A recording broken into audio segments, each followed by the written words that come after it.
بسم اللہ الرحمن الرحیم۔ حضرت علی رضی اللہ تعالیٰ عنہ نے فرمایا، بندوں کے ساتھ احسان کرنے اور ملک میں عدل و انصاف پھیلانے کو لازم پکڑو تاکہ قیامت کے دن گواہوں کی گواہی دینے کے وقت خوف و خطرے سے معمون ہو جاؤ۔ جو شخص اپنے پڑوسیوں کے ساتھ احسان کرتا ہے، بہت سے لوگ اس کے خدمت گزار ہو جاتے ہیں۔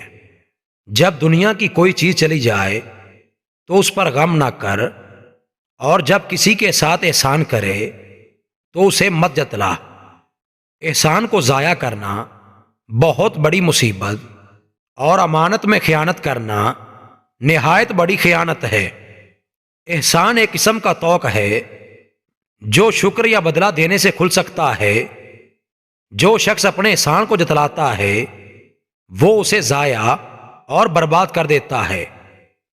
ہم اللہ تعالیٰ سے سوال کرتے ہیں کہ وہ ہم پر احسان کو کامل فرمائے اور ہم اس کے سچے دین کی رسی کو مضبوطی سے پکڑے رہیں۔ دشمن پر احسان کرنا ایک طرح کی بڑی کامیابی، ذکر خیر، ایک بہت عمدہ غنیمت، نیک اولاد، ایک اچھا ذکر، توفیق عزدی، ایک نہایت اچھا حصہ، اور تواضع بہت عمدہ شرافت ہے۔